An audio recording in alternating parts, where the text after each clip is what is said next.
Assalamualaikum warahmatullahi wabarakatuh. Kali ini saya akan review singkat IM dari EPZ, yaitu EPZ Q1 Pro.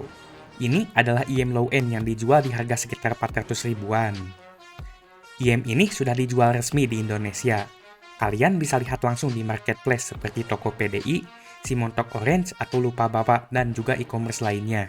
Tinggal cari aja EPZ Q1 Pro. Sebelumnya saya kaget banget tiba-tiba dikirim IM gratis.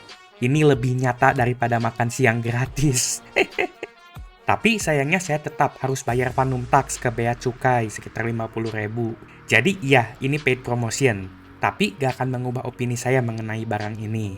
Jadi bagaimana kualitas suara yang ditawarkan oleh IM ini? Pertama kita akan unboxing IM ini. Sayangnya ini dusnya cuma gambar IM-nya aja, gak ada gambar waifu wangi seperti merek sebelah. Untuk experience unboxingnya ini cukup baik dan ada sedikit feeling premiumnya. Di dalam dusnya kalian dapat pouch, kartu garansi, dan panduan. Kalian juga dapat eartip yang diplastikin dan juga IM EPZ Q1 Pro-nya itu sendiri. Untuk IM-nya ini disimpan di dalam busa dan IM ini memiliki warna biru, mirip seperti peringatan darurat. Dan menurut saya IM ini cukup berpenampilan menarik. Untuk spesifikasinya, IM ini pakai single dynamic driver LCP tambah PU dengan ukuran 10 mm. Saya sudah berkali-kali coba IM dengan driver LCP, mulai dari yang harganya 3 kali lipat IM ini, sampai yang rakitan. Dan saya bisa bilang timbre yang dihasilkan dari IM ini tuh emang seperti LCP. Driver LCP biasanya memiliki karakter vokal yang tebal dan wangi. Untuk tes kualitas suara IM ini, saya akan pakai HP LG G7 ThinQ. Ini itu HP bukan DAB. Alasan saya pakai HP ini karena memiliki fitur Hi-Fi Quad DAC. Kalian bisa lihat video penjelasan fitur Hi-Fi Quad DAC di channel saya.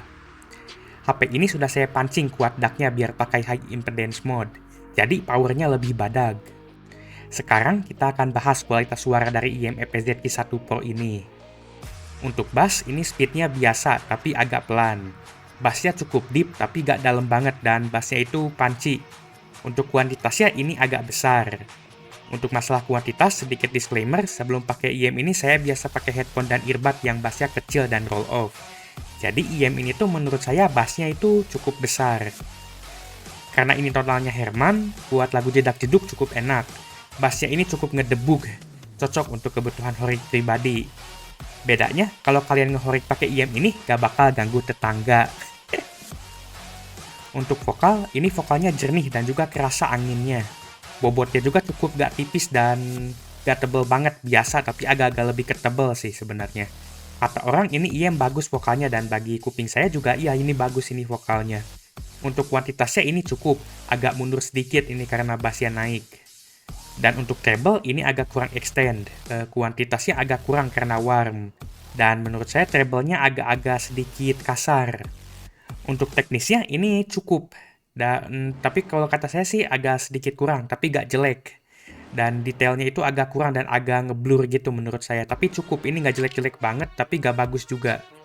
Untuk soundstage-nya ini gak luas banget, gak kayak wawasan penjual PS3 stick wireless 10 juta. Untuk positioning-nya ini cukup bagus. Kiri kanannya kerasa, jadi cocok buat main babaji dan game yang perlu step. Untuk tonalnya ini Herman Warm. Menurut saya bakal cocok buat rata-rata awam dan orang. Jadi kalau kalian kasih ini IM ke orang yang biasa pakai headset counter, mereka kemungkinan besar bakal auto suka sama suara IM ini. Untuk fitting, IM ini cukup oke di kuping saya, dan saat saya pakai sambil jalan itu gak gampang lepas IM-nya. Tapi ada rasa kayak kurang nempel gitu, mungkin bisa diatur di eartips-nya. Dan ngomongin soal eartip, untuk eartip bawaannya ini oke, ini cukup nyaman di kuping, gak terlalu lembut tapi gak kasar juga. Tapi untuk dipakai lama ini cukup nyaman. Untuk kabelnya ini gak keras dan masih nyaman saat dipakai sambil jalan, gak terasa ngeganggu banget. Untuk build quality-nya ini cukup bagus dan gak kerasa seperti bakal putus, gak kayak kabelnya handset counter. Untuk masalah oksidasi, gak tahu karena saya baru pakai, tapi sepertinya aman kalau dari warnanya. Oh ya, ini pihak EPZ tuh ngasih saya total 3 kabel, ada yang kabel Type-C juga. Tapi ini belum saya cek karena saya tahu diri kalau lubang handsetnya LG Hi-Fi Quad DAC itu pasti lebih bagus. IM ini bisa dicopot dan ganti kabel karena ini pakai konektor 2 pin. Jadi kalau kabelnya rusak, kalian gak usah ganti IM-nya, ganti kabelnya aja, lebih murah. Untuk housingnya ini full plastik resin. Dan ini tuh gak bakal ngelupas kayak merek sebelah yang pakai dus waifu wangi-wangi. Merek sebelah tuh jago bikin dus, tapi gak bisa ngecat IM yang bener. Kesimpulannya, untuk di harga 400 ribuan, ini bisa jadi pilihan dan juga worth untuk dibeli. Tapi saya ngerasa kayak ini tuh ada agak-agak kurang spesial gitu, gak ada yang wahnya. Ini tuh cuman produk yang oke gitu, yang bagus.